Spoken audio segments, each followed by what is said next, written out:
What is up? Welcome back to another episode of Don't Quote Us Sports. It is Tuesday, November 4th. And Herb, I hope you had a great Halloween weekend. Hope you stayed safe. But the real question at hand, have you started decorating for Christmas yet? No, that's a communist act. Okay, I don't know where this came from. I might blame Walmart. I might blame Hobby Lobby. But listen, you want to go out and put the lights up on the house because it's still decently warm, feel free. Leave them unplugged until the day after Thanksgiving. Let them be, okay? Tree can go up that weekend too. It's a hell of a thing. Thanksgiving is followed by a weekend. It happens every year. Utilize that time. Are you putting up wreaths and stockings in the house already? November 1st rolled around and the 8-foot clown that we had outside is now lying in my garage. And we now have not only one, but two Christmas trees that have been set up in our house, along with some of the green stuff wrapped around the railings. So there are currently two erect Christmas trees in your home on the 4th of November. Well, technically we're recording on the 3rd, and they were up on the 2nd. That doesn't feel dirty to you? That's not like in your soul? It doesn't feel a little bit I told her I wasn't decorating them today. I understand, like, putting I'm up a a man of Christmas boundaries. tree. I'll put up the tree, but I'm not decorating it yet. Yeah, it feels early to even get those vertical. I mean, in fairness, now that it's daylight savings time and it gets dark at 6 o'clock, it's a lot nicer to have a Christmas tree up as a light when I'm watching TV rather than having to turn on like some variety of lights that make the house way too lit up, if that makes sense. No, I get that there are other options to soothe your TISM lighting issue. Okay, that's what that is, by the way. That was messed up. No, it's what it is. Truthfully, like there is a piece of that falls in the Asperger's scale that is a lighting issue. You can have nice ambient mood lighting without putting up a Christmas tree the first weekend in November. Did you really just alienate a segment of people that could be listening to our podcast? I'm a part of that segment of people. Unbelievable.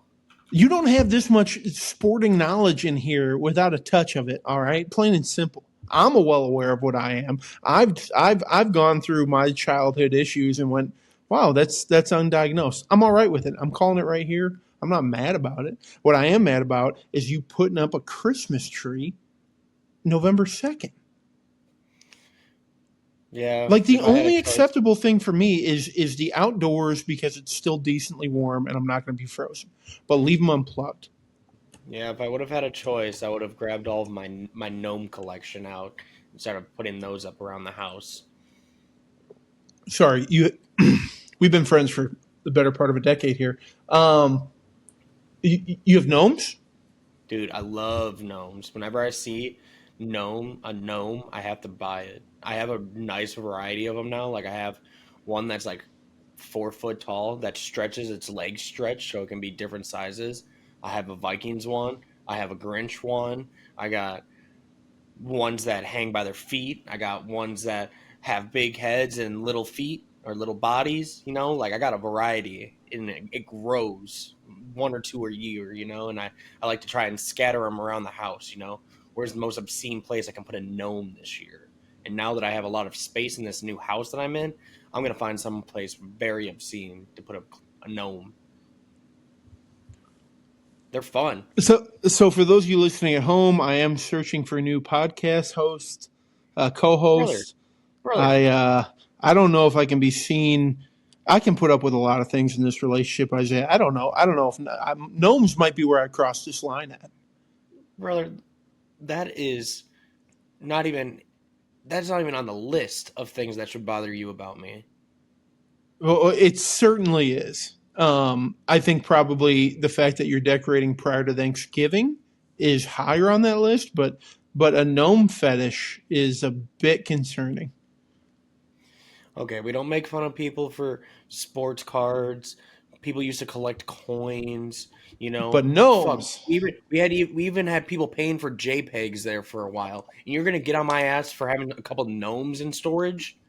no, I tell you Oh, what, grow if the you would have fuck been up. if you would Grow have been the out there, fuck what up.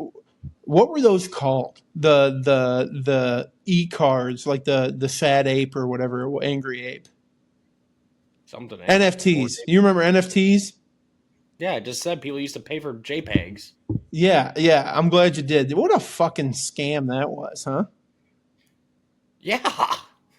I mean, Could have told you that was that's. coming. Oh, I didn't buy one. You think I'm buying NFTs out here?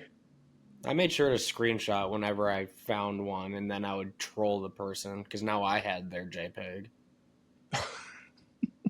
But anyway, back to the topic at hand. I think it is wildly inappropriate, extremely unacceptable, and alarming to say the least. If you're putting up real Christmas decor prior to Thanksgiving, week of Thanksgiving, I might give you. I think to really set you off, I might watch a Christmas movie this week as well. Dude, no, listen, I work in the retail space. For those of you who don't know that, who are listening, um, we are, God, I want to say we are 13 days away from I have to listen to Christmas music for roughly 50 hours a week. I'll be honest, I'm kind of a sucker for Christmas music, though. It has a time and a place. It has, And this is the listen, time and the place. it's not yet, though. It's not, I don't want to listen to Jingle Bell Rock if I don't have a little dusting of snow on the ground. Well, I don't get that anymore, so you'll have to Yeah, I don't let me know know. how that goes. I don't know how you've adjusted. I don't know. Like, I feel some type of way when there's not snow on Christmas morning. I can't imagine, like, there's no possibility of it. Does it snow in Charlotte? Has it snowed in Charlotte since you lived there? We get dustings, and then it's gone by noon. But no real you've never seen an inch in North Carolina. Nope. That's Well, kind yes, of but that's when I visited the mountains for a weekend. So yeah. I mean, it's I guess I different. lived in Los Angeles for almost 2 years, so I guess I lived with it. I think I was too busy to even notice it was Christmas. Actually, I had to let the Penn State football team into the Rose Bowl on Christmas Day. I remember that. Assholes. Well, yeah. I mean, I get they're away from their families. They're in California. They try to do nice little things, so they give them a tour of the Rose Bowl, and then they do a big breakfast in the press box. Which, like, cool. I get it. I'm there. I don't mind. But I was too busy to even realize, like, oh shit, it's Christmas. Sorry. You're fine. Safe, But yeah, real quick. Safe bet. Safe bet. Weekend after Thanksgiving. Even though I'm a single man living in a 1 bedroom apartment, I will still have a Christmas tree up. I do buy the pre-lit. I just put her up and plug her in, and we go. you mean your little Charlie Brown shit? No, I have a real tree. I do have a Charlie Brown tree, but I do have a not a real, but a full sized artificial tree, pre lit. I don't put ornaments on them though. How many light bulbs are out? None. No, I stay up on that. No. If a light Cause bulb goes out on my tree, it's not getting replaced. you're letting the whole strand go bad. Yeah. Don't care. Like we got See, there's couldn't be me. I'm there's gonna have to Christmas have some lights. even keel. Like there's a Christmas lights in our tree bag that we stored in, and I tried plugging those in to get prepared for when I had to set those up. And one of them was completely out, and the other one was like half out. Those things just went straight into the garbage can. Oh, you'd had enough. Man, it wasn't even not worth it.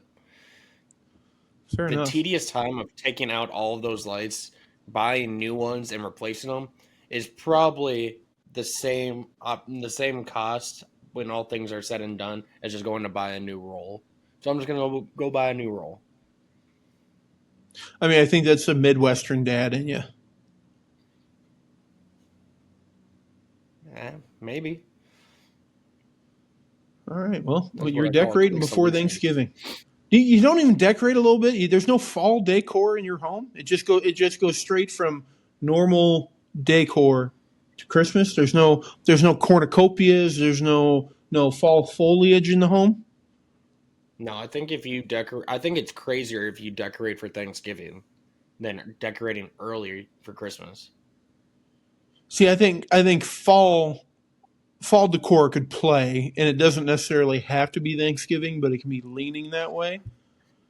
Yeah, I don't Also, know. this all seems really null and void because you make it. I couldn't tell you the last time somebody stayed at my house for more than 15 minutes. So why do I care who's. Yeah, that was in March. It is November. It is 8 months. I can Oh, you count the haven't people invited that me have back been in out my there. house. I can count the number of people that have been in my house since you on two hands. Never longer for their half hour. So let me do what I want to do inside of my peaceful abode. Inside of my sanctum, inside of my own bat cave. Let me live. I don't tell you. I don't tell you how to live your life. You try to, but yeah, see how far that's got. Not my fault you don't like to listen to advice. Nah, I just take it as it comes, baby. All right, let's get into some sports. Well, what better time to talk about sports than after this wild weekend in the NFL that we had? After an absolutely snooze fest of a week 8 in the NFL, we had one of the most electric weeks in NFL that I remember in a hot while. Um, so yesterday we had 9 out of a total of I don't even know how many games. I think it was like 12 maybe that were decided by one score or less after last week when there was one. So that was crazy. We had some crazy underdogs pull out some W's, namely the Vikings, Panthers, Falcons tried to. They tried their hardest to pull that one out. Big one that we'll talk about here in a little bit, the Steelers, um, really slapping around the Colts, in all honesty. Hmm?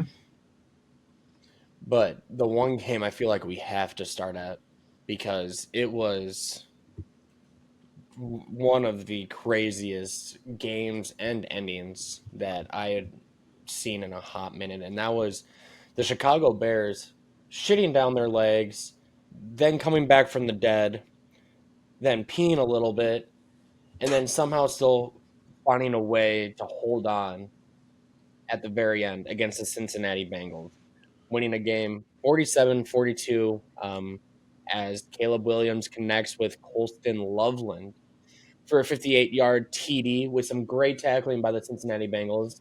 Um, Obviously, breaks two tackles, takes it the extra 30 or whatever yards it was, 17 seconds left to win that game. But this game features 3 touchdowns in the final 2 minutes and having 2 lead changes, including that 58-yard touchdown to seal it, is just bonkers. But I just have to reiterate this point, or before we get into the nitty gritties of this one. This is the 6th game dating back to the start of last season that the Bengals have lost after scoring at least 30 points. I am starting to believe that the Cincinnati Bengals could score 100 points and their defense would give up 101. It's it's so bad, and it's. God, are you tired of talking about the Bengals? Because I sure as fuck am. I don't understand why we're talking about a team that is this poorly managed. To be honest with you, like it's so bad, and it all started with the It just Trey Hendricks thing months ago, and it's compounded. It's one thing after another with that fucking defense. it's funnier. I feel like the reason I have to keep bringing it up is because it just feels like it becomes more mind blowing the fact that it keeps like we keep saying like there's no way it can get worse. Like this is just one of the like a bad stretch, like there has to be improvement in the season. Like we see it with the Chiefs every single year. Their defense always starts slow, but then by the time playoffs roll around, they're playing at like a top 10 level, right? Like you just have that in-season improvement from good teams. That's where you see it. Good teams will improve over the course of the year. The Bengals don't. And I think the most hypocritical thing, or the thing that really truly pissed me off, was after the fact, and you have the reporters in the locker room, and they're doing their jobs. They're asking the questions. They're asking Jamar Chase. They're asking Chase Brown, like essentially, like not obviously it's hard to answer as a player because you don't want to throw your teams play your like teammates under the bus, but they're like, what more can you guys do? And Chase Brown's like, fucking get a stop. Like we Do your can't do job. it all. We scored 42 points. Get a stop. Do something. And then Zach Taylor, sorry, not Zach Brown. Zach Taylor comes in after the fact today and essentially chastised Chase Brown for calling out his teammate when he essentially did the exact same thing in saying how a leader needs to step up on defense and blah blah blah. But the second that one of his own players tries to hold his teammates accountable, that's where the issue is. That's what pissed me off because there's no way Chase Brown should be getting in trouble from the coaching staff or management or whoever it is with what the defense has put out on the field so far. Shit, if there's a defensive player that actually has something to say to the opposite effect, thinking that they're actually playing well to some extent, get them out of the building. You have to be like, hand up. Yeah, you're right. This is on us. Yeah, I wish somebody on that defense would have.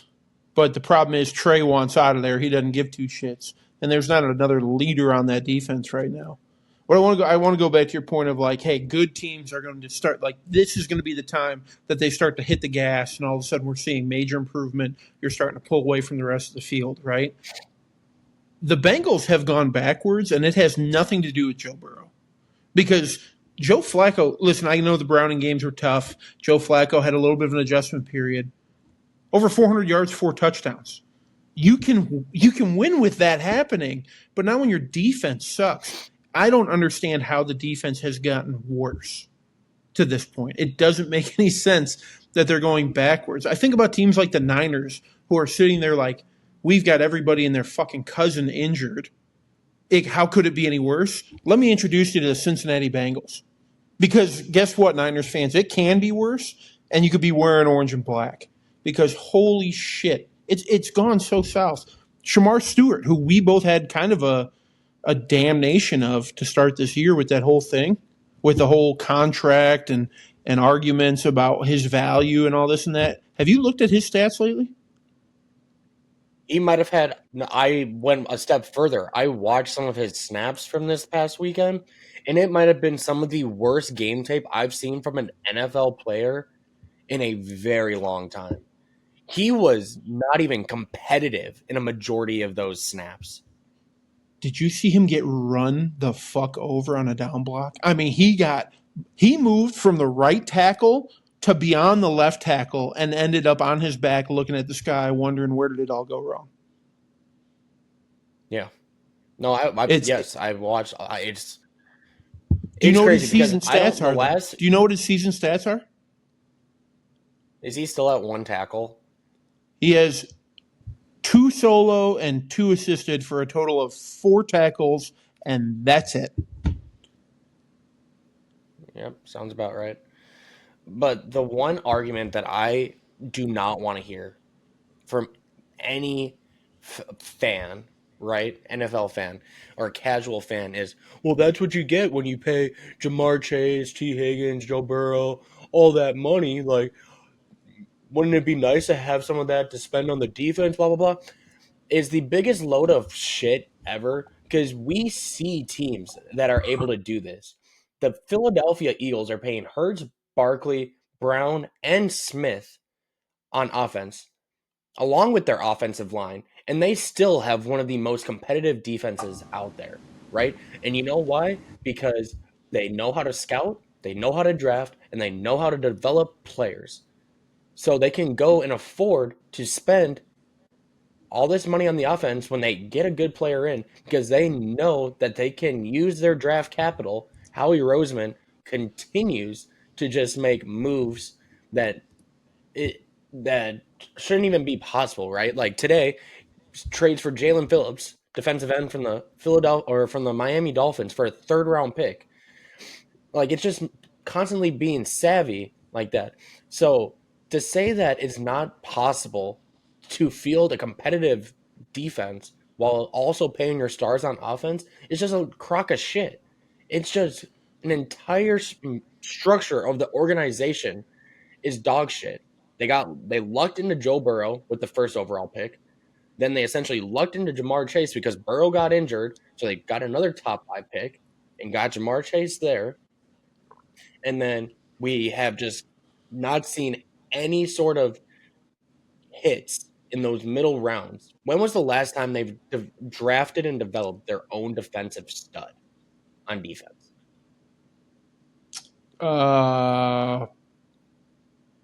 They had a Atkins? corner a couple of years. Geno. I mean, maybe before that there was a Jesse Bates. That would be the closest one that I could think of. Was when they had Jesse Bates. It's just it's ridiculous. You mind-boggling. literally have to, and I think it's more of an organizational thing. But how long of a leash does Zach Taylor have? How is his ass still there? He has been there for what 7 seasons now? Yeah, I think they're probably falling back on the idea that like he hasn't had Burrow for say 4 full seasons, 5 full seasons. You know what I mean? Like Burrow's been hurt, and then he was okay, and then he got hurt again. To be judged, but you have to be judged on what you do with the players that you have on the field. Yep, I mean, they're probably still hanging on to that Super Bowl. He's made it to the playoffs twice in 7 seasons. Yeah, I don't know that Zach Taylor's the issue. Here's the other thing with the defensive and the spending and all that, and I'm going to back you up on this one.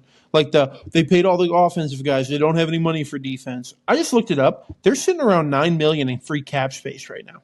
Now, I don't know their dead cap and penalties and things like that right now, but if that's true and you're sitting on $9 million, what are you doing not going and snagging anybody on veteran minimums for defense? I mean, just go grab names and see if it works. It's got to be better than whatever the hell we're seeing right now. I don't know. It almost feels like it's too late at this point.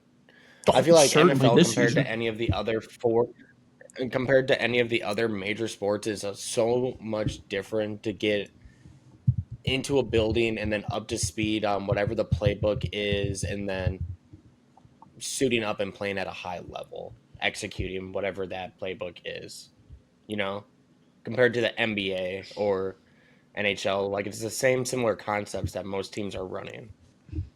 Yeah, and truthfully, like terminology changes team to team, but concepts as a whole in the NFL are fairly similar. Obviously, you've got more creative minds than others, but like at its base value, they should have an idea. It's the terminology is the learning curve more than anything.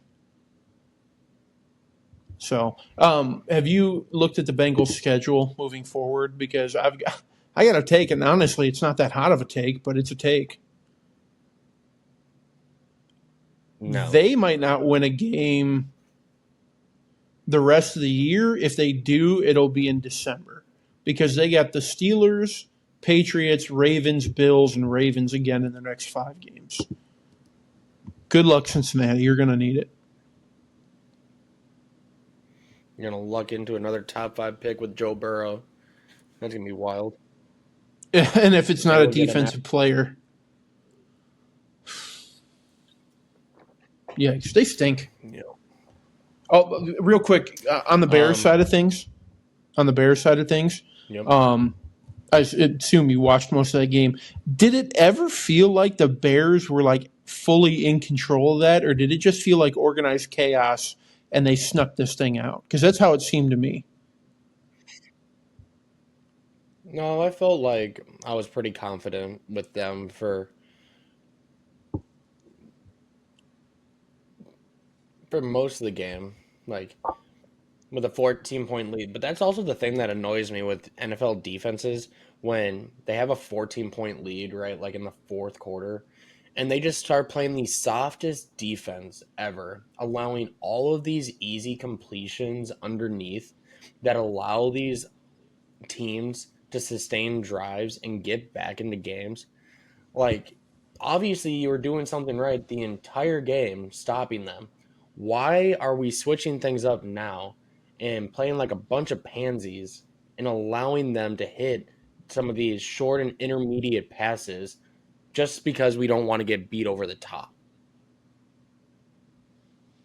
Yeah, I mean, I get the shift from a bend don't or into a bend don't break defense, but I don't feel like a 14-point lead in the NFL is safe by any means. Like I don't care who you're going against, 14 points in the NFL that is quick. That can change in a hurry.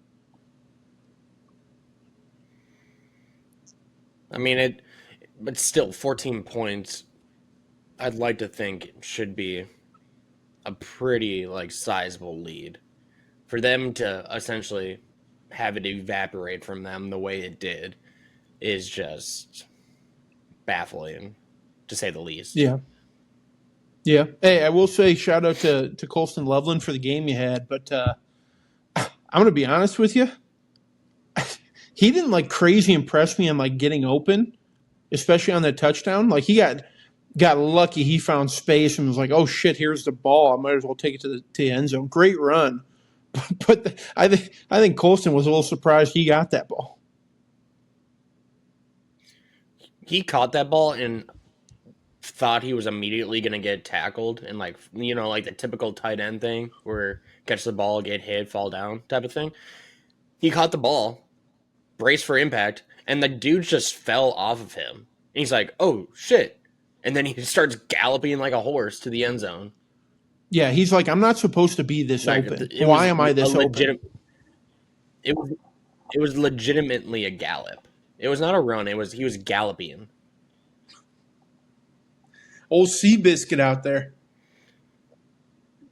Yeah. The craziest part about this entire game, in my opinion, well, two things. First off, got to shout out Caleb Williams, first quarterback in 82, almost 83 years to record multiple receptions in a game.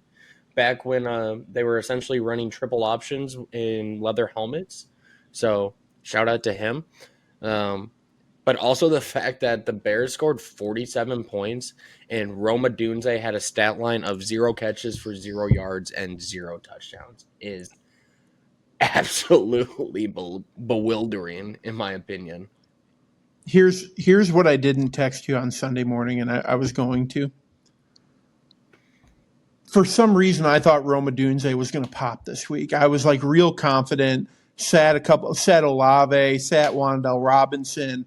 I put Odunze in, thinking like if somebody's going to go off, it's going to be Odunze. Boy, did that bite me in the ass. That was 3 targets and couldn't even haul in one. Ugh. Yeah, that's got to hurt. That's got to hurt a lot. Yeah, probably cost me the game too. Ugh. Well, we don't have to sit and wallow in your fantasy football sorrows. I do want to move on to our next game, which is the Steelers handing the Indianapolis Colts their second loss of the year. Score was a lot closer than it appeared, in my opinion. Steelers held on to win 27-20, but they really controlled this game from the onset. Well, not the onset, I should say. Indianapolis did drive down, and Daniel Jones did score a rushing touchdown on their first drive. But after that, it really seemed like Pittsburgh controlled this one. They forced 6 turnovers. Daniel Jones easily not only had his worst game as a Colt, but might honestly have been one of his worst games in his career, to be honest. Threw 3 picks, fumbled 2 more times. He was sacked a total of 5 times. The Steelers, in turn, turned those turned 3 of those turnovers into touchdowns, um, reeled off 24 straight points, so turning that 7-point deficit into a 17-point lead. Or what are your initial thoughts? Are you hitting the alarm button on the Colts? Are you buying some stock in the Steelers? Where's your head go here? Yeah, I think this was the comeback down to earth game for the Colts. Riding high, looking good, still a very good football team. Like if you watch them, previously they just didn't make a lot of mistakes. I think that was really predicated off of their ability to run. And you saw in this game that the Steelers identified the strength and absolutely hammered that. They wouldn't let JT get loose. And JT's got to get loose early to really get the ball rolling on this thing. They did a great job containing him, so you force it into Daniel Jones' hand. He had to throw the ball over 50 times. Like, ideally, if I'm the Colts, that's not where I want to be at, and it's not a position I can allow another team to dictate me into. So while I think both of us agree that Daniel Jones is a game manager, a good one, a good game manager, he's not some superstar. He's not Stafford. He's not Aaron Rodgers in terms of taking over a game. That felt So when that you're I, I was gonna say, I thought you were trying to say Matt Stafford is a game manager, and I was gonna say that feels a little disrespectful to Matt Stafford. But No, Matt no, I get Stafford's what a you're Hall of saying now. Famer. I've said that out loud. Matt Stafford's a Hall of Famer in my opinion. One of the most clutch quarterbacks to ever play the game, in my opinion. No, I think Daniel Jones and the Colts are going to be fine. They've just got to. They know they're going to have to lean on the run game. Your wide receivers loved it. Would have liked the win. In terms of the Steelers, like, this is a solid team. They've got Aaron Rodgers back there who didn't have to do anything special. It's just a solid team, and they played phenomenal defense. They played phenomenal. I didn't think their defense was going to be that good in this game. It was. It truly was. So I'm not scared if I'm the Colts fans. I have a little optimism if I'm a Steelers fan right now. Yeah, we just have to point out, right? Like, this is honestly the first time all season in which we have seen this Indianapolis Colts offense really having to operate their defense or their offense while behind, right? I had looked into it, and behind Sam Darnold, Daniel Jones had taken the most snaps while with a lead or tied in the entire NFL. So you know what that means when you're in that position? You're able to get the run game going, which opens up your play action. It allows you to do what he does best from an offensive perspective, right? Where he can't just sit in shotgun and the defense can zero in that they need to throw the ball, right? Which is exactly what they were forced to do. And the biggest issues that he had when he was in New York is when he got pressured, right? Because that quickens the decision making he has to make. He speeds up his mechanics, and then you see him making mistakes like this.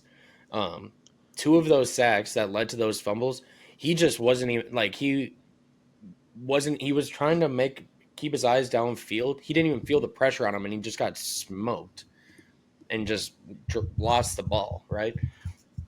So that is going to be something to watch the rest of the season, because once we start getting into playoff football, or you start seeing more competent defenses than what they have played against so far this year, he could be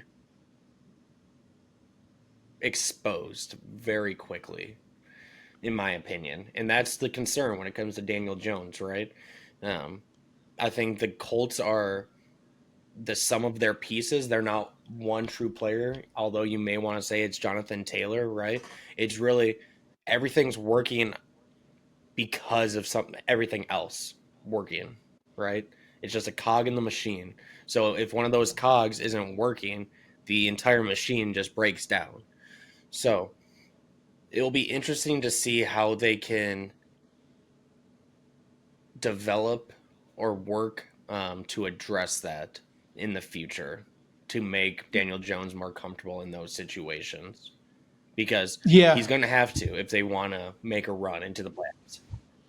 yeah, and I think like if I'm a Colts fan or I'm the Colts, my only concern is is that now there's a formula on how to beat us, right? Whereas I think teams kind of had an idea, but nobody had been able to execute it really yet. Steelers, who are a lesser team, go out there and execute, perform. So like that might be a worry, but now it is up to the coaching staff in the front office to address that worry and be prepared to make changes to adapt to what the defense are going to do. I still think the Colts are in a phenomenal position. I mean, I'd want to be a Colts fan right now. Yeah, yeah, without a doubt. And every single team has a game like this throughout the season. The good teams are the ones that can learn from it and address those concerns. And then if we see them spiral from this, then we just know that they weren't as good as we originally thought they were, right? Yeah, yeah. So we'll see on these Colts. Real quick on that game, did you know that Mo Alley Cox is still in the NFL? Oh yeah, I've seen his monkey He ass out there he in Indy he used to still. be such a touchdown merchant. He would just, when you're looking for your guy to get your any timer, they throw it to the back of the end zone. Oh, who caught it? All of a sudden, it's Mo Alley Cox out of nowhere. Used to the last couple seasons, that guy was a guarantee for an oddball, weird time touchdown. No, the tight who's the tight end that I'm thinking of from the Colts that I Doyle, Jack Doyle. Jack Doyle. Oh, That's who I always thought of. I mean, you want to talk about sour That cream was a white? That was merchant. Jack Doyle, baby. Oh man, Jack! I hadn't heard that name in a long time. God, when the Colts were trouting out Mo Alley Cox and Jack Doyle as their tight end combo there for a season or two, electric. Bit of an upgrade now, huh? Maybe some might say. Um, to the next game I wanted to talk about, and this has to be the most impressive performance. And I'm starting to rethink entirely how I'm thinking of this team now, and that's the Seattle Seahawks. Absolutely dominate the Washington Commanders yesterday during Sunday Night Football. I know I don't have to go over it, but I have to just because of how crazy it was. Sam Darnold completed his first 17 passes. They go to halftime. He goes to take a piss. He looks at his stat line. He's 16 for 16, damn near 300 yards and 4 touchdowns already. Like, goddamn, have a good day, kid. He's the fourth quarterback since 1991 to throw 4 touchdowns before his first incompletion. Um, and this was out Cooper Cup on offense. Not that he's really been a huge part of their success so far this year, but you blinked your eye and it went from 7-0 to 21-0 real quick. And I'm starting to think of the Seahawks as serious contenders this season because we knew Mike McDaniel was always going to have them boys playing good defense. He's always been a stud when it comes to having top tier defenses back from his time in Baltimore and everything. It was a question as to what we would get from the offense because the last couple of years with Geno Smith there, it was hot and cold, kind of what we're seeing now. And with him in Vegas, it was what can we expect? Is Sam Darnold going to come in here and be a game manager, or is he going to be one that can actually elevate the players around him? And I think we are starting to see that Sam Darnold is a damn good quarterback in the NFL. And it's not like he has a crazy amount of weapons around him. Yes, JSN, and we'll talk about him in a second, might be the best receiver in the NFL right now. But outside of that, right, what does he have? This is a guy that is literally just executing his offense to the highest level possible right now and can seem to do no wrong, in my opinion. Yeah, dude, this Seattle team's a little bit different. I think we all knew like that this could be a possibility that Darnold had something like this in him. I think there were too many questions coming out of Minnesota. So the fact that he's doing it again is like, oh, okay, Sam Darnold might be elite. Sam Darnold might be one of these top tier quarterbacks. You go 16 for 16 and 3 touchdowns in the first half. I mean, that's not a fluke, especially on this Seattle team. Um, you're 100% right. He's got like one weapon, unless you want to count your boy Zach Charbonnet. I know how much you love him. Uh, but yeah, he's kind of got one weapon right now, but they're doing it as a team, and I don't think their defense is getting enough credit at this point. They're holding teams more often than not under 20 points. That right? We were just talking about the damn Bengals. That puts you in a position to go out and win this football game. When you can hold teams, so again, I don't have to go out and score 45 every night. I can score 28 and win it. So we have to talk. We have to talk about this receiver thing, Isaiah. We really do. Are we doing it right now already? I think we have to because it's just so top of mind for me. It was a great win, phenomenal win. We'll come back to the Commanders here in a second, but seeing as we're out here glazing the Seahawks as it is, I'm gonna tell them what I told you.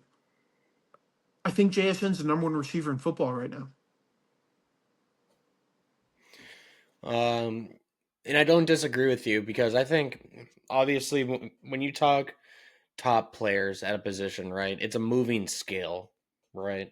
And it's really how heavy how heavily factoring in like are we like stats, current stats, injuries, things like that of that nature, right?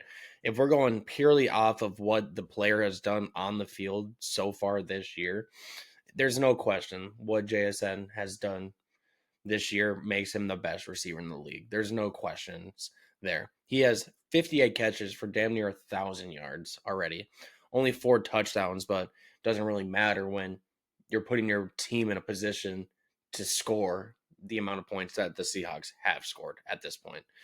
Um, some other receivers that have an argument. I think Puka would have a really good argument if he hadn't missed 2.5 games. He has 61 catches for 711 yards, 3 touchdowns. Jamar Chase, I've realized, has 76 catches already this year for 831 yards, 5 touchdowns. Justin Jefferson, you have to take into account he's been playing with essentially a first-year quarterback and then an injured Carson Wentz. He's put up 47 catches for almost 700 yards, 2 touchdowns. So again, basing it off of just what we've seen this season, yes, I will concede that JSN has been the best receiver this year. But to me personally, if we were to just rank receivers based off of physical traits and who would I want to start Yeah. my team with, I'm still picking Jamar Chase or Justin Jefferson. They're still my 1A, 1B type. Um, I don't care which way you go. I'm not going to argue one over the other. I think they're both phenomenal talents. Me as a Vikings fan, obviously, I'm going to lean to my boy Justin Jefferson, but I don't think there's a wrong decision there. So I'm still giving them the respect that they deserve, right? But JSM for starting this season, when we were talking like top 20 receivers and he was closer to 15 to 20 in reality, he has quickly, and I think like very confidently asserted himself into the top 5, no questions asked. Oh, totally. And I don't disagree. Like if we're talking pure receiver trait, it's Jamar for me, just a step above Justin. So I get that. I am talking right now. Is there another player? Maybe I shouldn't say player, but another receiver in the NFL who is as explosive as JSN is right now? Because you watch this guy run routes, he can stop on a dime. His pump and go is crazy. Pause. Um, like he can stop you on a dime, snap your ankles in half, and then explode out of that break and go for 70 with ease, without much pushback. I mean, this is second year Justin Jefferson type stuff we're seeing. Yeah, I and it I th- the Go ahead. craziest part is just the fact that he's doing this while averaging 16.3 yards a catch. So that puts him at like top 10 in the league with just speedsters. Christian Watson, Alex Pierce, Keyshawn Bodie. Jameson Williams. Those aren't dudes like JSN. Those are No. those are boomer bust players that will like that is their thing. Their route tree is very minimal. They're running deep routes. That's what they're expected to do. JSN is doing it all. He's catching them short. He's catching them intermediate is kind of his favorite spot, right? But then we've seen him catch some of those bombs. So he is able to do it. The versatility, he's able to do it in everywhere on the field. It's crazy. Yeah, there is no route on that route tree he cannot run and cannot run well. He is one of the more rounded receivers we've seen in the last couple years. And again, I'm not trying to discredit guys like Puka and Chase and Jefferson, but we need to pay attention and give some respect to JSN on this one because I love that you brought that up. He's got to have the most routes run over 12 yards in the entirety of the NFL because he does run big, long routes. But he Well, can do it. I was Like just gonna let you know he's so fast. he leads the league in big plays from the wide receiver position, which is 20 plus yard catches, and it's a wide Not margin. shocking at all. He has 17. Next closest is George Pickens at 12. Which, like, you think about George Pickens, and George Pickens is a home run hitter like a Jameson Williams, like a Christian Watson, but he is so much closer to the wide receiver pass catching ability that JSN has. He's in kind of that middle ground between the two. And I think most of us thought JSN fell more towards that middle ground. No, no, no, no, no, no, no. This is an elite receiver with a massive future, especially if Darnold's in that thing for the long haul. We forget how young Darnold still is. He could be there for a good long while. Him and JSN tearing this thing up, that's scary. And it should be scary because we always know that Seattle's defense is going to show up. It's always been, can the offense keep up? They can.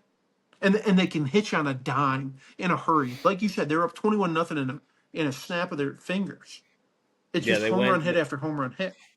Yeah, they had the one touchdown, and then the Commanders fumbled the ensuing kickoff, and then immediately scored another touchdown. It was, I think, in the span of 21 seconds of game time. They had went from 7-0 to 21-0. Don't get behind on the Seahawks because you're not going to catch up. Do you want an updated projection for JSN end of year stats so we can get the watch going Because on him as well? he's just shy of 1,000 yards, right? Right as it Yep, sits right now. Okay. yep. He is projected for 123 catches, 2,015 yards, 9 touchdowns. What's Megatron's? We've talked about it already with Puka because I think it Puka was was on track. What wasn't it like 21? 1964 or something? Have we've never had a 2K receiver, have we? No. Interesting. Could you imagine if JSN's the one to do it? I mean, that would shock the NFL. Yeah, definitely wouldn't be the person that I would pick to do it. Looking at his schedule, it will be interesting. I wouldn't say there's any really gimmies left on the schedule for him outside of the Tennessee game coming up. A lot of divisional games, which will be interesting. Um, but it could be close. I'm not gonna lie to you. If he can stay healthy, he's gonna be right there, I think. Dude, I just looked this up for us. He's on his rookie deal still. They have him Yeah, locked in until 2027 at an average of 3.6 million a year. yeah. How old did he think he was? This is his third year in the league. I thought maybe he was in the first year of that second deal. I guess I didn't realize how young he is. No, he's got this year, and then next year at something absurd like $4 or $5 million, and then his fifth year option, which will be like 14 million or something. I mean, talk about a steal. This young man's going to get paid. Keep this up, JSN. You're fun to watch. Um, he might be pushing for one of the best route runners in football. I know we've talked about that. I think it's been Calvin or Keenan Allen for a long time, and Devontae had kind of taken that over. To the days of Deshaun Jackson and things like that. JSN might be the best route runner in football right now. No, I'm still going with my boy Justin Jefferson. Yeah, yeah, I get that. I get that. It'd be I think interesting to they see are like a side by side of that one, of like them running a similar they're route. I think that'd be interesting to watch. yeah, they are very similar players. Um, in my opinion, a lot of the same attributes that make them good. Yeah, dude. Congrats, Seattle, because I think the NFL is better when Seattle's good. The 12th man's a real thing. Give me playoff football up in Seattle again. Flip side of this game, I'm sure you saw the gruesome Jaden Daniels injury. Um, that looked horrific. Um, Yeah, my his wife his loved arm was that. going the other way. His Yeah, it was I can't it do was it, but sideways. It was I yeah. saw I saw a photo of it, and I'm not trying to laugh at it, but when I first saw it, I was like, "Why is his head on backwards?" Oh no, his arm's the one that's backwards. That's not good. Yeah, you want to know the craziest part of this whole thing? Well, I don't know craziest part, but the just oddness of this all. So this his injury took place at in Washington at home against the Seattle Seahawks. The injury occurred on the 2 yard line. You know what other very famous Washington quarterback also suffered a very dramatic injury in the past? It's Alex Smith or Joe Theismann, right? What about a name of a fellow that goes by the name of RG3? You Oh want to yeah, you want to take a guess of who he was playing when he tore his ACL in the playoffs? Seattle Yeah, you want to guess where that game was played? in Landover, Maryland. You want to know where on the field that injury occurred? Oh, wild guess the 2 yard line going in. Yeah. Like, what are the odds of that? No, no, Jaden, we had such high hopes. You cannot follow this career arc. That is just crazy to me. Um, but Oh, yeah, we Sorry, can. Joe Theismann was against Lawrence Taylor. Lawrence Taylor's the one that fucked up Joe Theismann. That's not my bad. Yeah, but we can pretty much consider the Washington Commanders dead and gone this season. Even when Jaden Daniels was in there, this very much looked like a team that was regressing from what we had saw last year, and it all kind of like when you sit back and think about it, makes a little bit too much sense because we had the Commanders last year that were playing a third place schedule with Jaden Daniels, who just blew the fuck up. So then they go and now they're playing a harder schedule this year, and Jaden's now getting injured. This is his third different injury already this season. Can't stay healthy, and it's the team just kind of regressing to kind of where their talent level really says they should have been at in reality, and they just played above those expectations last season. Yeah, yeah. I mean, they're injured. They're as injured as the Niners are at this point. I mean, everybody and their cousin has gotten hurt on that team. My big question for you is: let's say Dan Quinn and the Commanders, they've identified like, hey, we're still in the hunt. We still intend on going after this thing, and they don't see it as a lost season. So they're going to trot Well, you Mariota out can't. there, right? You can. NFC is too hard. You're too far back already.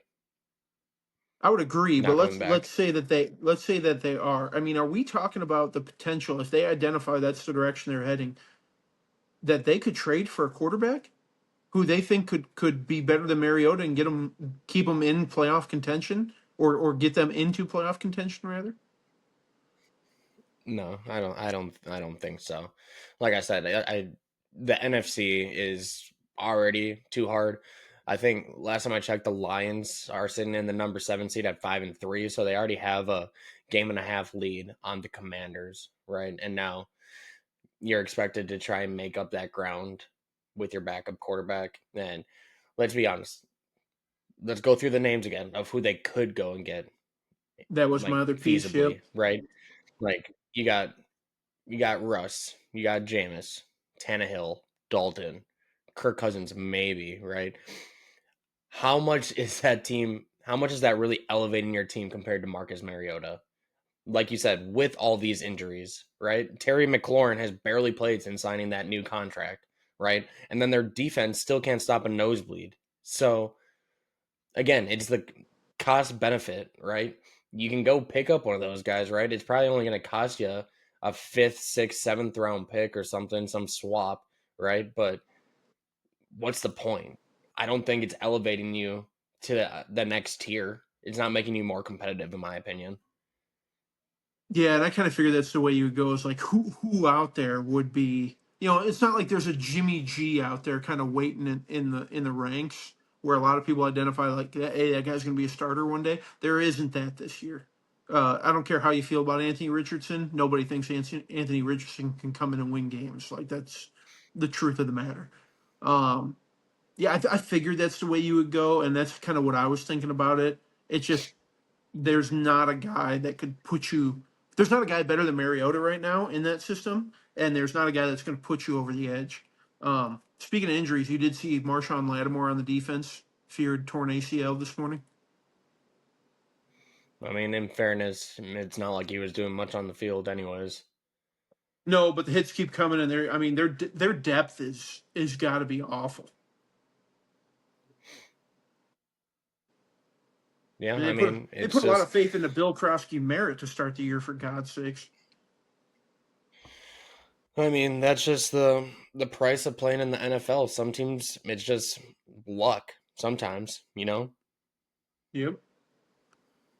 And this year they just don't have it.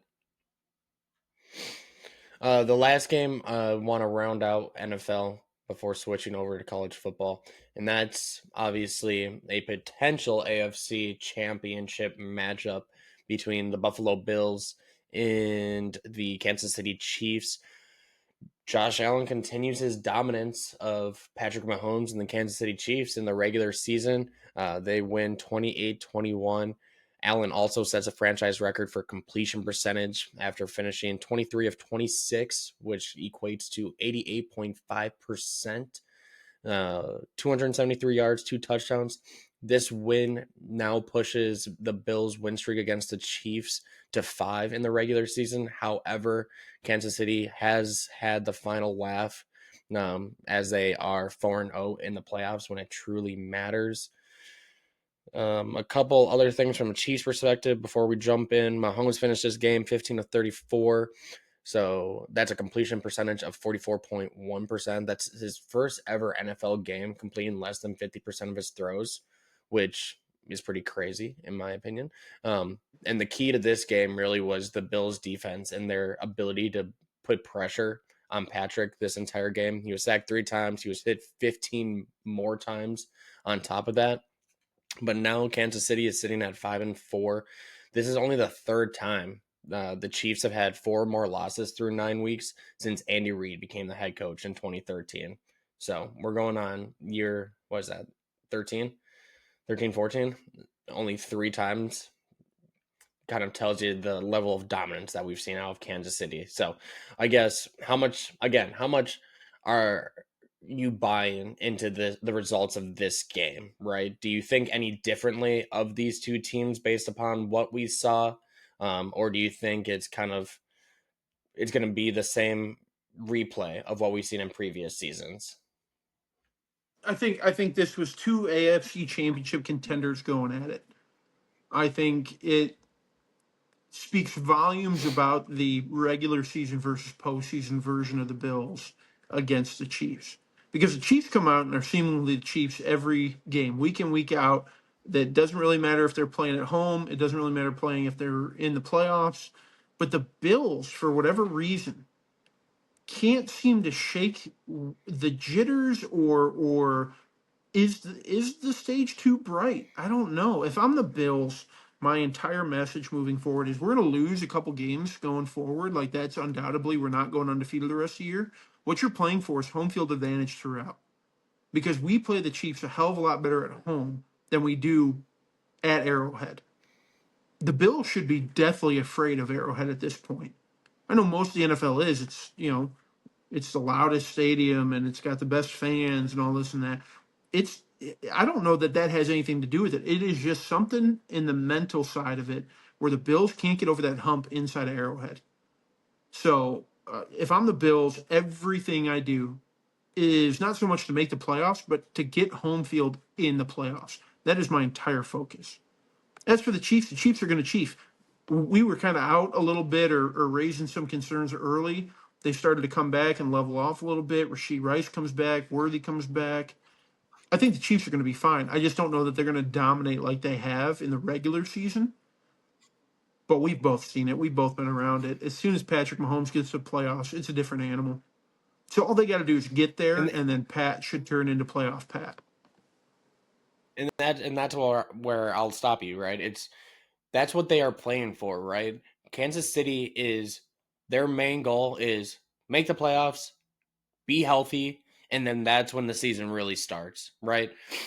Yeah, division title's nice. Yeah, home field's nice, but they don't care about that as much as a team like Buffalo probably does because they've been there before. They've done that, right?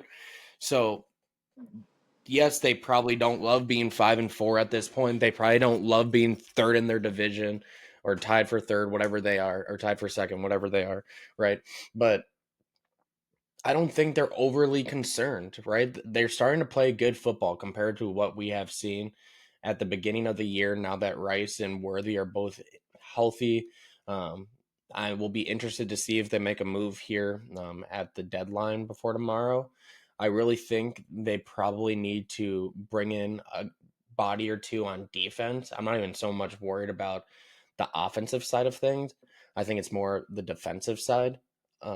Where they could use some depth pieces, but I don't think they're too worried right now. For the Bills, obviously, it probably gives them a little bit of confidence, perhaps, if they are to face off again in the playoffs. I think that they have finally figured out what they need to do to be successful and beat the Chiefs come playoffs, and it's not going to be Josh Allen trying to be Superman and carrying them to a victory. It's about getting pressure on Patrick Mahomes and making him anxious in the pocket. You know, you can't just let him sit back there and make plays, right? The times that we see Patrick Mahomes is struggle is when he is faced with a lot of pressure and he's getting hit a lot. You know, even if it's not a sack, it's just getting hands on him, pushing him to the ground, you know, things of that nature. And that's what they did really well in this game. And it's the question as to whether or not that they can continue to do that when it matters, because they finally got back their two dudes that were suspended for the first 6 weeks of the year. Their two D linemen that were suspended for PEDs, and then one of them immediately tears his Achilles.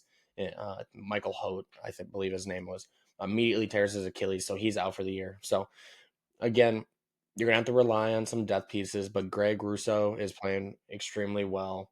Espinosa's had his moments. Joey Bosa's come in there, stayed healthy, and he's played extremely well. So I think they have the pieces, they have the depth to actually do that come playoff time. Whether or not the question's always going to be on the offensive side and if they have enough weapons, I don't know if it matters at this point anymore. Like Josh Allen always seems to find a way. Yeah, in terms of moves, I want to see the Bills before tomorrow morning go get a wide receiver. Because outside of Shakir and what was it, Kincaid, everybody else only had one catch. They're gonna need another piece. They're gonna need what they need is a home run hitter, is what they really, really need. So it doesn't have to be That's anybody supposed to be on crazy. Keon Coleman. Yeah, well, we've seen what have you been saying about Keon from the jump? Told you he's doo doo dog shit. Nobody Whoa, whoa, believed whoa! me. Let's keep it consistent. Doo doo butt cheeks. Let's keep it consistent. We're making T-shirts for Sorry. God's sakes. But anyway, I would like to Dude, he's see so them go out and get a ass. receiver. I I don't Yeah, because know that that the worked out so well for Chiefs. them last year when they got Amari Cooper. Yeah, fair, fair. And I'm not talking about a guy who's going to come in and catch 10 balls a game and be your everything in the pass game. What I'm talking about is somebody who can take the volume off of Khalil Shakir, who can go out and hit a 60-yard bomb. Because Shakir just that's not his game. It's not his game. His game is route running on a beach inside with moves. It feels like they need something on the outside, and Keon hasn't gotten it done. As for the Chiefs, I don't think they need to make a lot of moves. Maybe one defensive piece might be nice, right? But the run game is the run game at this point. Unless you're trading for Brees Hall, then I'm all for it. Otherwise, stay out of the run game. But with getting Rasheed Rice and Worthy back, but then I also, God forbid one of those guys goes down again. I want to give a shout out to Juju, who didn't have a great game but has been consistent this year, and Hollywood Brown. I mean, those are solid 3-4 options, especially for a guy like Patrick Mahomes. I like where the Chiefs are at. Again, playoff Pat, he'll be there. You just got to get to the playoffs. The only receiver I think that could be beneficial for Buffalo is a name that I don't believe would be that is super likely to move. But I keep coming back to it. We've talked about it. Chris Olave sitting down there in New Yep. Orleans. I don't know how willing they are to trade him, but I think you could probably get him for third round pick, fourth round pick, maybe pick swap in there too. Um, but I think he could. He's young enough too. He fits the timeline. I think he could just. He could be the Stephon Diggs of what that offense was in years past, Mm-hmm. in my opinion. Yeah. I don't think the Saints are going to let him I feel go like anywhere. I think the they're very Saints. similar I've players. changed. Yeah, I've changed my tune on that one. I don't think the Saints are going to move him. I think the Saints would be kind of dumb to move him at this point. Um, 2 weeks ago was a little bit different story. Don't know that I can put my thumb on what changed for me, but something tells me Olave's staying. The only other wide receiver that I can think of would be like a Jacoby Meyer, but I like Jacoby going to New York more than I Yeah. like him going to Buffalo. So other And than the that, I same mean, thing with unless you're going to go Jacoby. get a vet, It's not even a fit thing either with Jacoby because he's a big slot guy. That's exactly what Shakir plays. You don't want to force yep, either of them out of their natural positions too, so it's just duplicative at that point. Maybe Calvin yeah, Ridley, but and I think if they bring him in, it's going to be the same thing you saw with Amari Cooper last year. I would agree with that. I think Ridley is if he gets moved, I think the Steelers are still a great spot for him where he's going into a veteran run. He's not just some old dude on that offense like he would be in Buffalo, kind of like Amari was last year.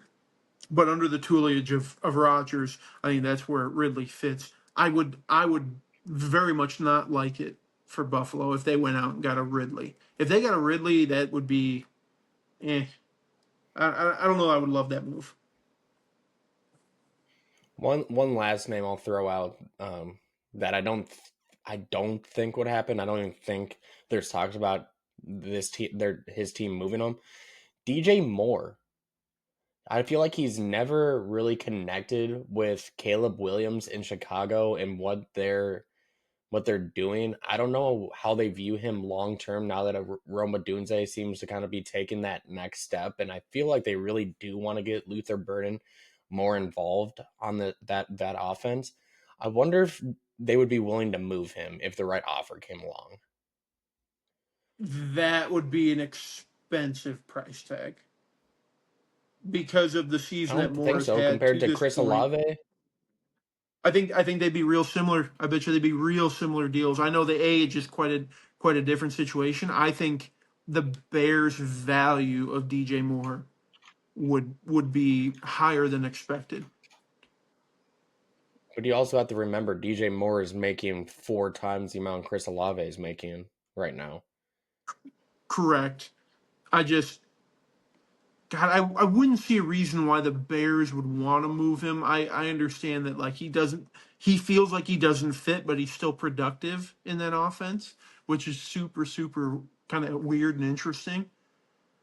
That I haven't heard that name thrown around. I kind of now that you said that, like now all of a sudden, like the wheels are turned. It's like, God, is there a fit for DJ Moore somewhere else?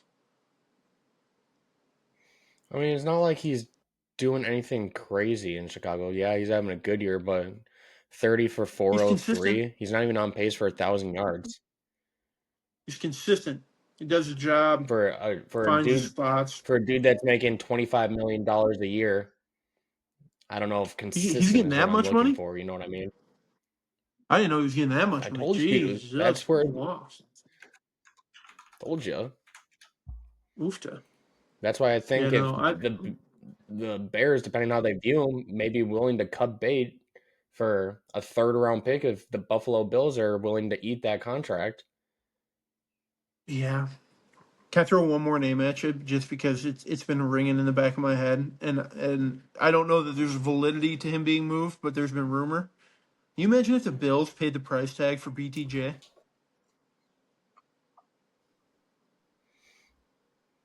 I don't even know where you would Brian start for price Thomas? tag on that one.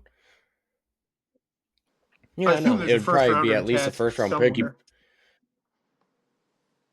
Yeah, it probably has to be a first rounder, a mid rounder, or a good like startable player, probably.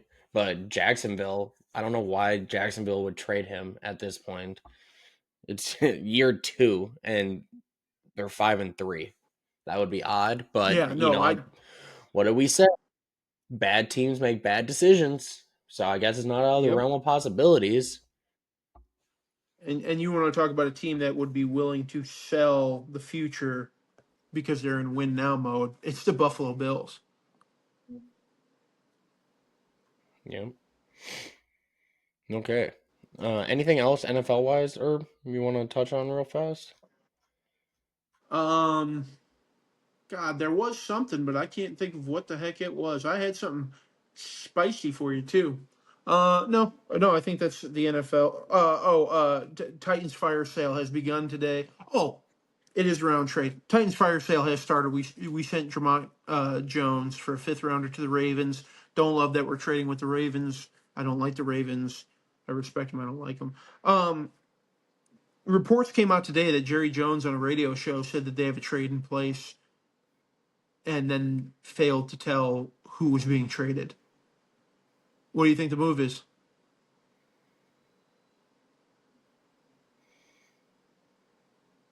I don't know. Do I care either? If I had to guess, it's probably a defensive player. If I had to guess, probably uh, an edge. If I had to It's got to guess, be an end, right? I feel like it's I not. assume. I feel like it's not Trey Hendrickson though, which he's been linked there a little bit. I feel like it's not him because I feel like that's a name that he wouldn't have been able to keep under wraps.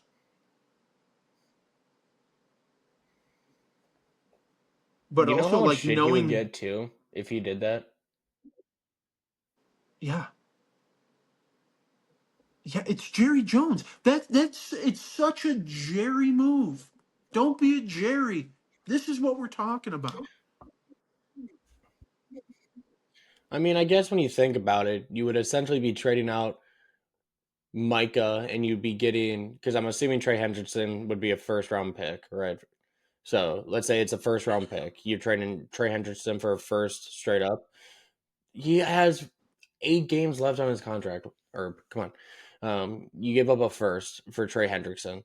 So then you're essentially giving up Micah, and you would get Trey Hendrickson, a first round pick, plus essentially $15 million in cash that you didn't have to spend on a contract or whatever it came out to this Yeah, year. Honestly, they probably win that. yeah, but I mean, it does nothing for you this year. No, probably not. Probably doesn't make them a playoff team more than what they are now, especially I think that considering is last time I checked, almost they were down 10-0 to the Cardinals. oh that good, huh? Glad I took a -3 tonight. Played yourself. Always do, my friend. Always do. Okay. Okay, switching over to college football. Another wonky week in college football. Let me pull up some scores real fast. I'll run through those before we get into the main talking points here. College football scores.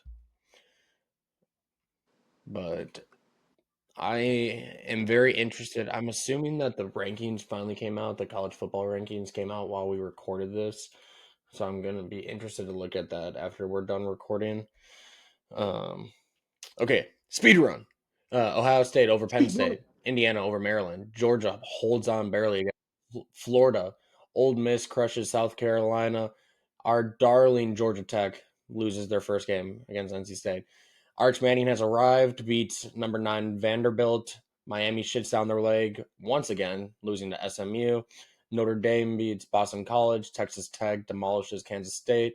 Oklahoma wins a tight one against Tennessee. The Hoosiers of Virginia remain undefeated in the ACC, but not really. We'll get into that.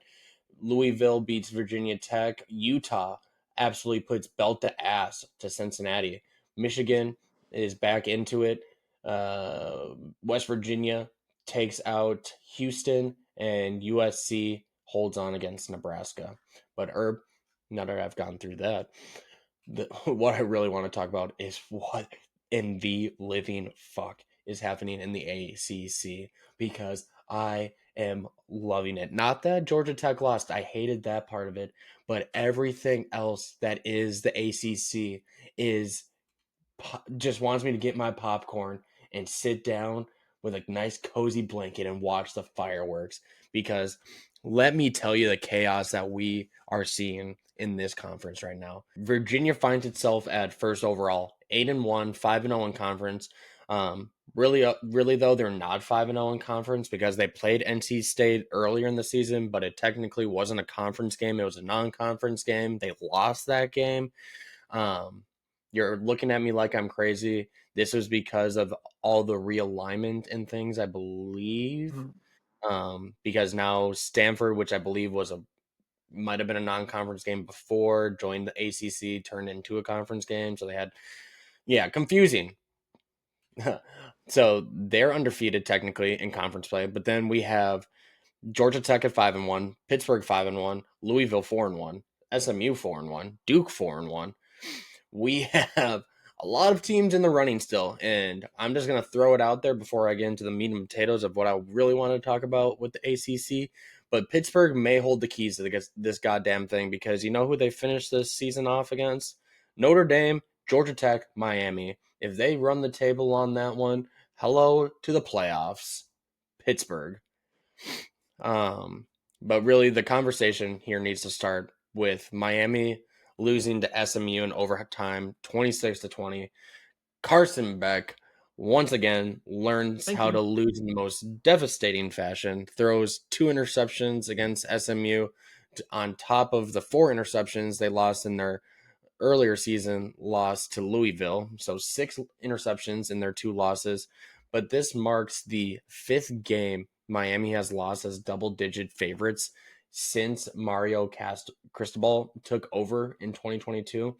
The only other team in Division One that can say that is Alabama.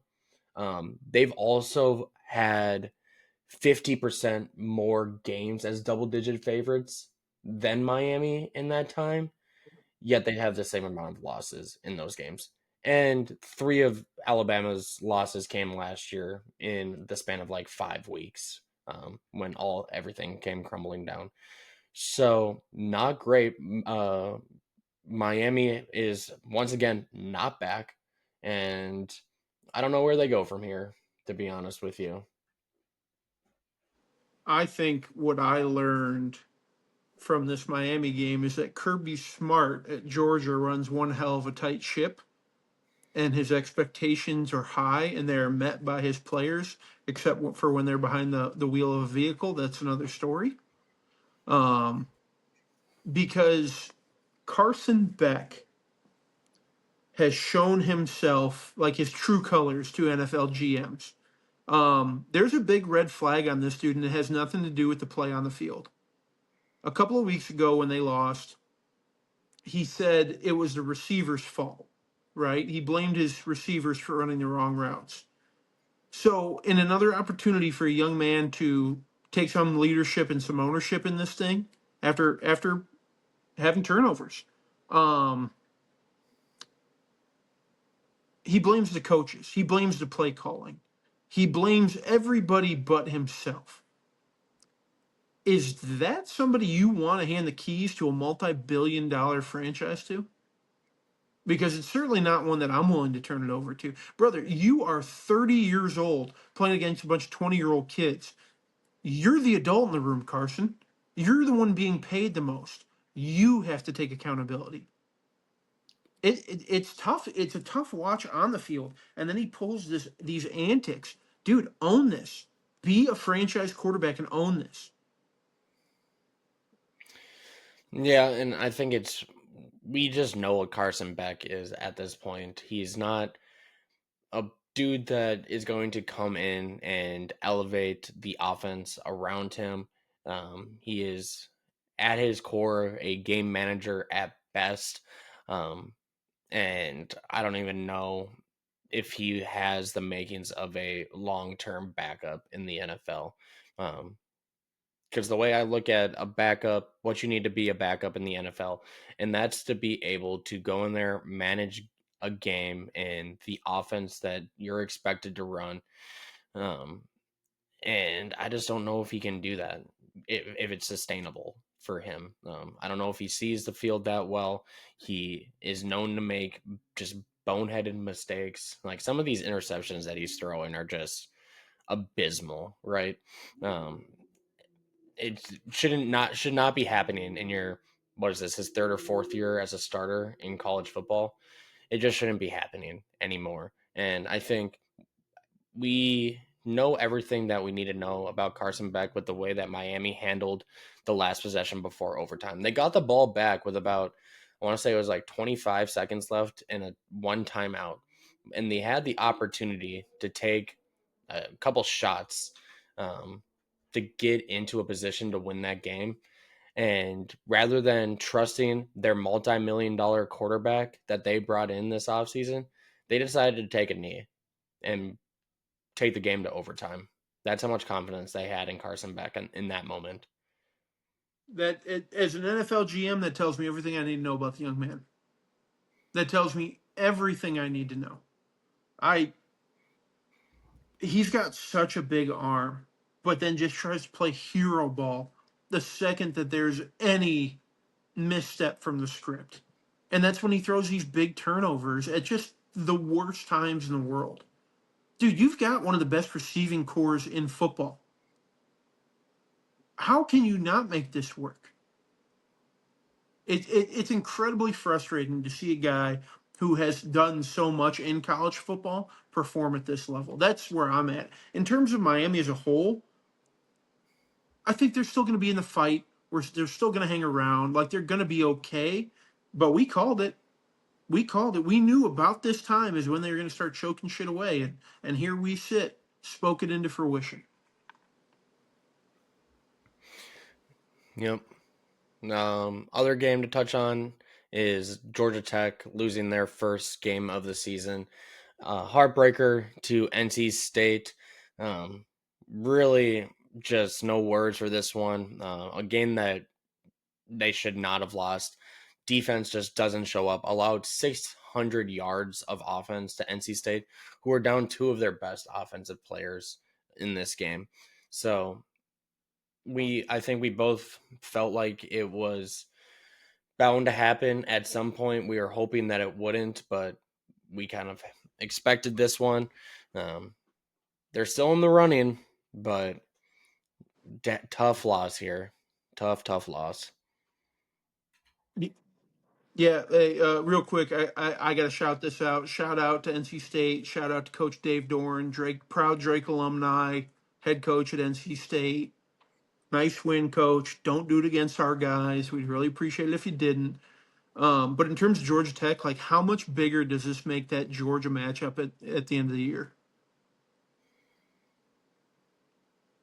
I mean, it Like definitely it's will going to help be the It'll definitely help the resume. I mean, they win their next two games against the Boston College and Pittsburgh. They're going to be playing for an ACC title, so they still have a way to an automatic bid, but they can't afford to lose either of those games. Let's be completely honest, because no. they lose one of those games, they lose to Georgia, they're out. They lose one of those games and beat Georgia, it's going to be tight as to whether or not they deserve to win, because really that's going to be the only thing they have to hold their cap on, because they didn't beat anybody else this season that was worth a damn. Yeah. Hey, watch out for Duke in this ACC. I was singing their praises earlier. You weren't quite sure. Their biggest matchup is against number 12 Virginia in 2 weeks, and they're playing at home. They get over that hump. Duke might have something to say about what's going on in the ACC. I'm telling you, Pittsburgh could be interesting. Their true freshman quarterback, Mason Hinsel, he's balling out there since they made him the starter. You want Hey, to hear something Pittsburgh, about him? great football lineage. I don't great football lineage out of Pitt. I don't know that they're making the playoff this year, but yeah, tell me a little something about this young buck at quarterback. He's officially started 5 games at Pitt now. 4 of those 5 games, he's thrown for over 300 yards. And 3 of the 5, he's thrown 3 touchdowns plus. Well, I'm sure the Pittsburgh Panthers are very happy they had him for a year, but he won't be playing at Pitt next year. I'll tell you that much. Yeah, we'll see. We'll see. I don't know. But keep an eye out on him. God, that's a tough stretch for them to finish up the year, though. But that would definitely talk about some momentum leading into the playoff if they were to do it, though. Shit. Um, So yeah, that's the ACC. I am very intrigued to see who comes out of there. And it was so crazy too, because we were sitting here talking a week or two ago how the ACC could sneak in 3 teams potentially into playoff, and now we're sitting here thinking, do they even deserve one? Yes, I know that they're guaranteed to get one in, but do they even deserve to have them in at this point? Like, if we consider it, that number, whoever the guaranteed team is, might not be even be in the top 12. Yeah, no, you and I did not sit here at the beginning of the year and talk about the ACC like it was going to be popcorn and electricity, baby. But here we sit, three-fourths of the way through the season. I love it. I absolutely love it. Hey, shout out SMU for that upset. Clearly made the right choice extending Lashley before he could make the run for Florida. Also, yeah, if touch on SMU real quick, um, those cops that stopped the kids that were taking the field goal post from the stadium on his little fucking bike. Oh, go get bent. I know of all schools that have plenty of money to replace a field goal post. It's goddamn SMU. Let the kids go throw the goddamn goal post into the river. Who cares? Hey, it only costs like 85,000 a year to go to Southern Methodist. Okay, they're hurting for money apparently. God. No, that Let the kids have some that's a fun. cop. That's a cop who took Miami's spread and it didn't hit, and now somebody's going to hear about it. That's what happened there. Okay, I've always wondered this though, and I'm hoping you could shed some light from your times as working in operations at a football stadium. How exactly do these kids get a field goal post outside of the stadium? So, well, luckily, most big time schools have gone. I know. Yeah, it's a great question. At most of the field goal posts now are hydraulic systems. They take about 15 seconds to drop, and they're anchored in there. Previously, before the technology and all that, do you know what was holding those in? It was 2 pins at the base. That was it. You listen, you pull those pins, the whole thing's coming down.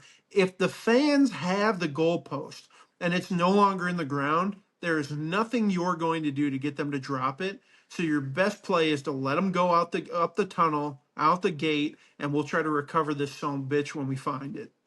Because No, listen, it takes probably but the question is, how far, like the field goal posts themselves, like that is how many feet apart, like wide. How are they uh getting it into the concourse and out the stadium?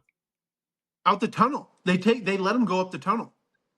It'll fit up the tunnel. No, that in almost every big stadium in the country. Dude, at that point, it's hands. It's like, listen, we'll get it back eventually. What are they gonna do with it? Pawn it? Put it in some frat house backyard? I don't think so. Could you have imagined? I Could you have imagined at Drake? You're driving down Greek Street and you look over, and behind, oh, I don't know, the Pike House, there's an erected field goal post. Some people are going to have a few questions, Isaiah. I that makes it I feel like so much funnier in my opinion because I've been sitting here this entire time like trying to think of like the physics of how they made this work, you know? And now it's Hold just so on, much hold on, funnier hold where on, hold on. You thought they were carrying it in between section 102 and 103 up and out? that's why I was confused. Like I'm talking about like were they trying to like go up and over the stadium or something, dropping it down? Like how the fuck are they making this work? It's like the scene from Friends. It's yeah, they're just pivot, and they're just maneuvering through the concourse. No, they go straight out the tunnel out Dude, the gate. Pivot. that's why I'm asking the questions. I Oh, never would have known. listen, that is a fair question. That is a fair. Could you imagine if they tried to go through the stands with that fucking thing? No, which is why I'm asking the question. I don't know how. I don't know what stadium. Like I know there are some stadiums that would work because like some stadiums aren't fully enclosed in. Like there's just a hill. Like you could just walk it out the hillside. Um, but I have been at some stadiums too. Like I guess technically maybe you could like finagle it through, but then you might have to fuck up some like Dippin' Dots cart or something to get it out. But then there's just wide open gates that it probably fits through. I don't know. I feel like you could make it work. That's why I'm I'm like, I don't know thinking the of layouts of all these stadiums. I'm thinking of like all the stadiums. I've worked in quite a few stadiums in my day. I'm thinking of all the stadiums and like which one would be the toughest to get it out of. It's probably Kinnick in Iowa City, if we're being fully honest. There's only one tunnel that sneaks up the backside underneath the press box onto the main concourse, and it is a shorter, kind of a narrower tunnel. Like you'd have a hell of a time. The Rose Bowl, if they wanted to do it there, dude, it is from the southwest corner of the field straight up that tunnel. Then you got another maybe 200, 300 feet, and you're at the exterior gate and you're out the door. Hmm. God, I wish I could have went to a large school that had where you could storm the field like that after a big upset, and then have your hand on a field goal post and drop it into I don't know the Tennessee River or something. Sounds Listen, liberating. if you're jonesing to steal a field goal post, I know which gate they leave unlocked at Drake Stadium. We can go get you one right now. Last time I set foot on the actual Drake Stadium field, bad things didn't happen, or bad things did happen. So I don't think I need to go and relive that. I I would don't want to know expand what upon happened. that one, but I told my coworkers now about this podcast, so probably need to keep some things keep some things in. Yeah, no, that is fair. That is fair. Drake Stadium, great place after dark. I know from experience. All right, here we go. Moving over to the SEC, we thought it was crazy in the ACC. We kind of touched on this last week. It's a death walk in the SEC at this point. It is nothing short of just crazy football every single week. There were six SEC games this past weekend that were discussed. Five of the six were decided by one score or less, including both of the ranked versus ranked matchups that they had going on. In total, there's been 43 conference games so far this season. 26 have been decided by a touchdown or less. But then we look at the standings here as we go into the final month of the season. We got Texas A&M and Bama tied at 5-0 at the top. Georgia and Old Miss, Texas, both sitting with one loss. And then you still technically have the Sooners, Commodores, and Volunteers. Not really the Volunteers, but the Sooners and Commodores staying alive with only two losses, right? So trying to predict who is going to survive this conference, I good luck is essentially all I have to say because I started reading into this ESPN article and it was some crazy shit here. So I'll just run through 4 or 5 of those contenders, right? So A&M, they have two road conference games left where the projected margin is less than 2 points. They have higher odds of losing 2 or more games in November than finishing 12-0. Bama has 3 conference games left. Again, all of those projected within single digits. They also have a better chance of losing twice than winning out. Georgia, 2 projected 1-score games. Third, again, higher chance of losing 2 times this month compared to winning out. Texas is somehow still alive out there. They're underdogs in 2 of their remaining 3 games. Their odds of winning out as at 15%. Old Miss is actually looking the most favorable. Their remaining conference games are against Florida and Mississippi State, 2 of the worst SEC schools out there. So their odds of winning out are at 54%. But shit, or we're sitting here a month or so, month and some change before they're naming the 12 teams for the playoff, and there is 7 or 8 teams that could still be coming out of the AC or the SEC. I'm assuming Yeah, 3, most likely 4 are coming out, and trying to pick who those 4 are, I have no idea. yeah. It's so wide open, and I think those middle ground SEC teams with NIL, with great coaching hires, have found themselves closer to the top than to the bottom at this point. Vandy's proven that. Oklahoma's kind of proven that this year. Ole Miss has certainly proven that. The SEC is quickly turning into who is the healthiest. And I really think that plays not so much next week, but the following week. It's what 2 teams are going to be the healthiest going into that weekend, I think are going to be the healthiest at the end and are going to be our SEC championship game. Here's my question to you, okay? Because I've got my doubts about A&M. I've got my doubts about Bama. I think Georgia is in a lot of control right now, although this weekend did scare me. If it came down to Ole Miss or A&M making the playoff, let's say a scenario plays out where it's just those two looking at a playoff spot, who are you thinking is going to be that team? Like Sorry, give me one all sec. things equal, it's down to those 2 teams. They got to pick one of them. I mean, all things considered, you put their schedules up side by side to each other. I would say Texas A&M has the better resume, right? I put a lot of stock in that win against Notre Dame on the Yep. road.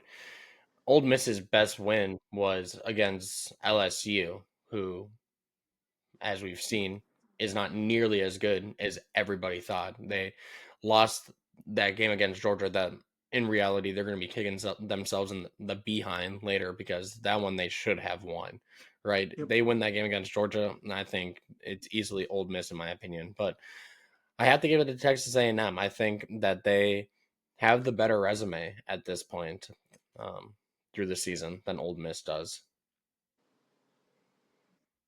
Yeah, I mean that's fair. I think A&M's going to choke it.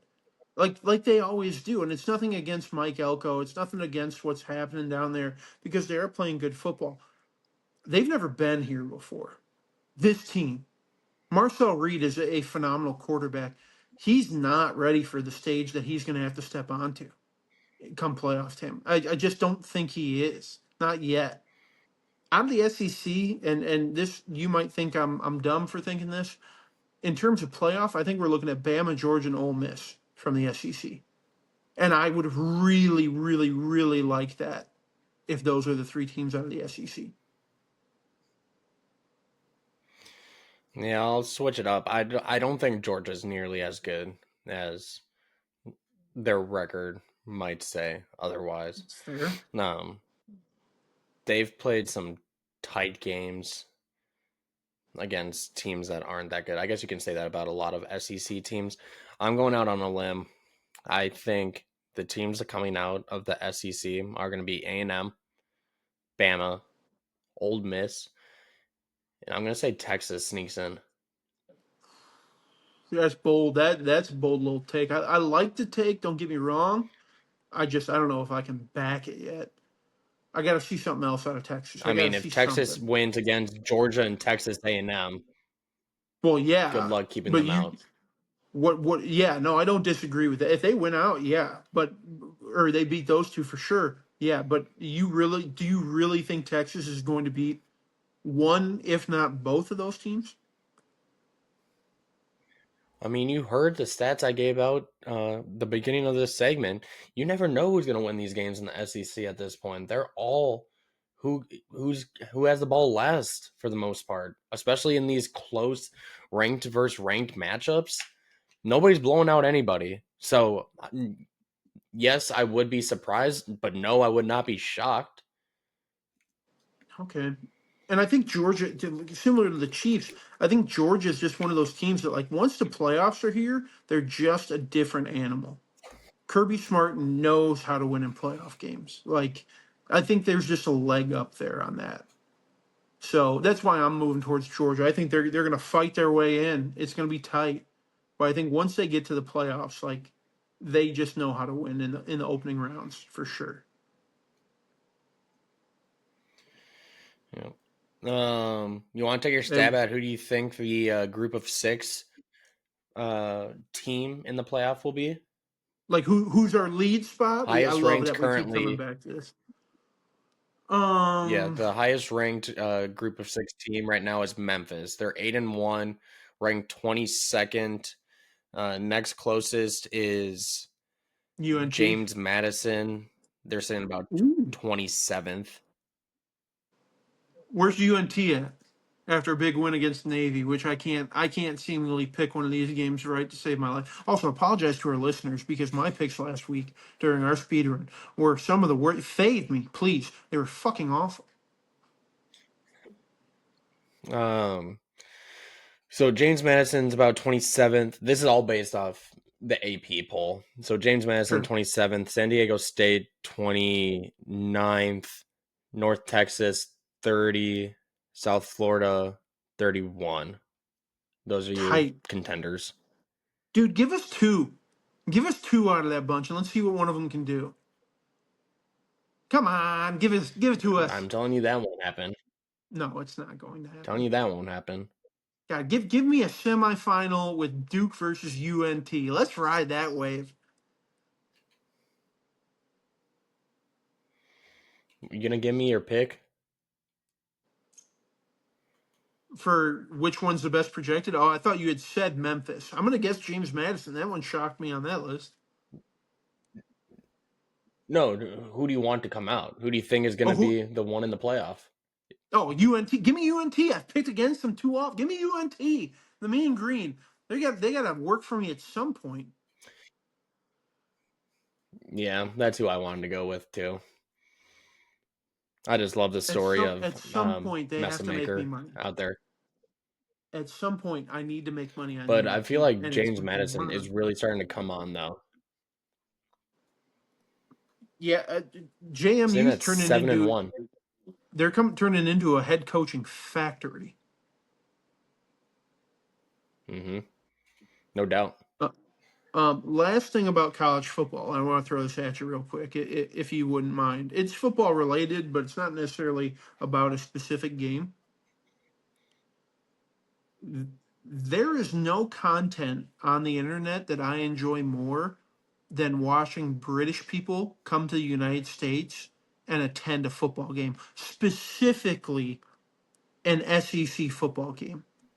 Imagine this with me, that, like, your idea of a major sporting event is only English Premier League, right? Like, that's as big as it gets over there. It's no bigger. And then you come here and you go to the Tennessee Oklahoma game on Halloween weekend under the lights. Could you imagine just the brain exploding all at once?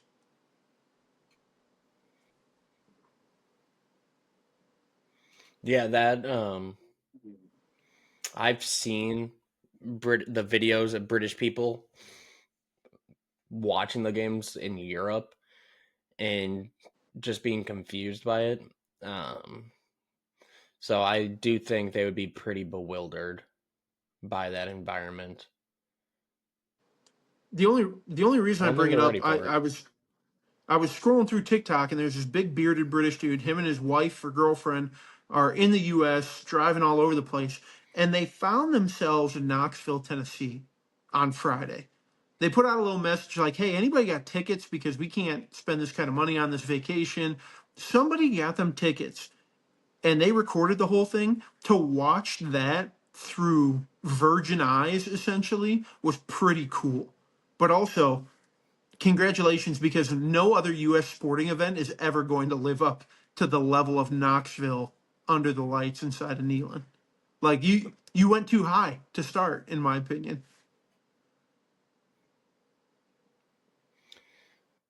Hey, but if that's going to be the only game you go to, what better one? Yeah. You imagine the stories he's going to go home and tell. You won't believe. Everybody wore a checkerboard, orange and yellow. The whole or orange and white. The whole stadium did it. Hmm. Mind-boggling. Mind-boggling. Anything else, Herb, you got for this week? We got any shout outs? You got a shout out?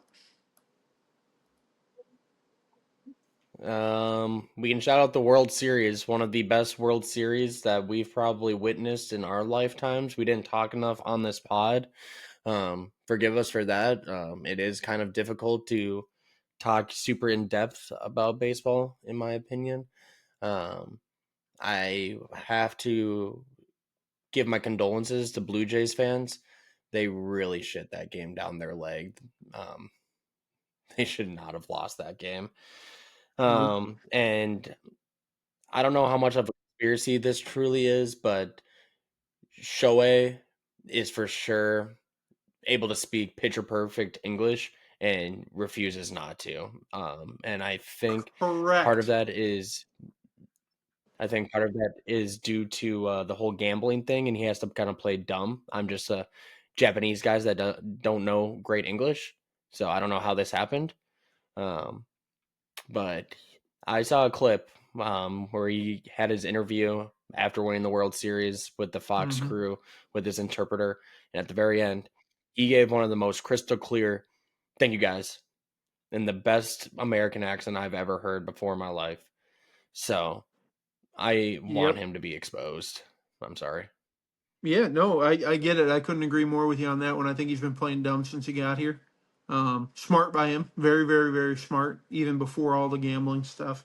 But here's I want to shout out the MLB. And it's not a good shout out. Um, I fear a lockout is coming. And I don't know that I'm opposed to it. I think ownership in the MLB needs to stand up to what's happening with the Yankees and the Dodgers.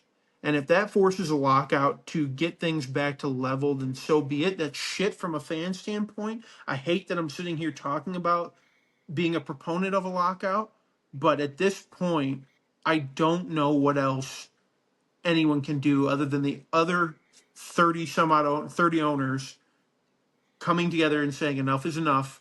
The Yankees and Dodgers cannot continue to do this without any penalty. We're not playing baseball till this is fixed.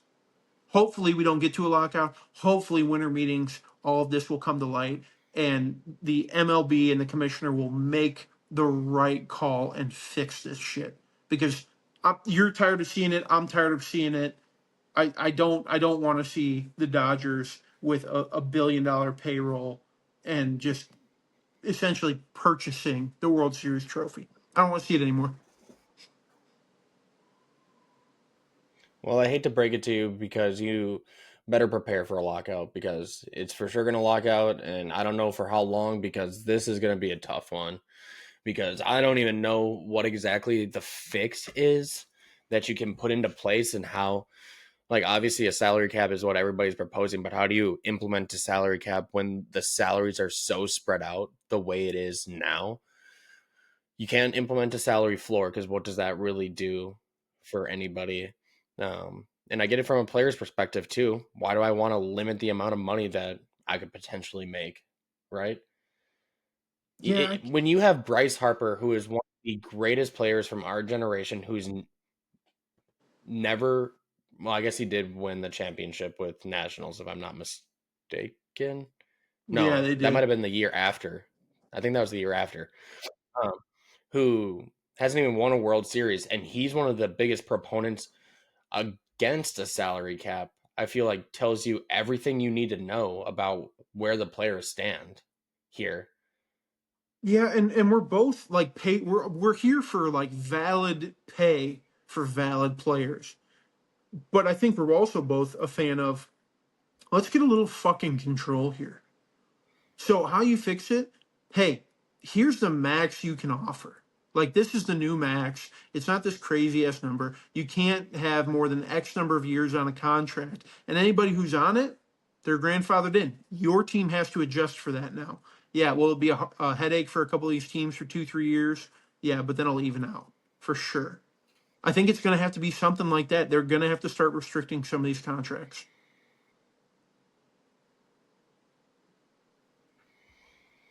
Yeah, we'll So, just have to wait and see.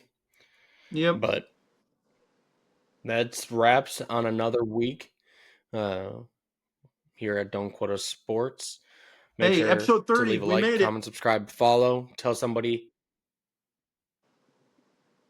you know to give us a listen. And if nothing else, we'll see you next week. Peace. See you.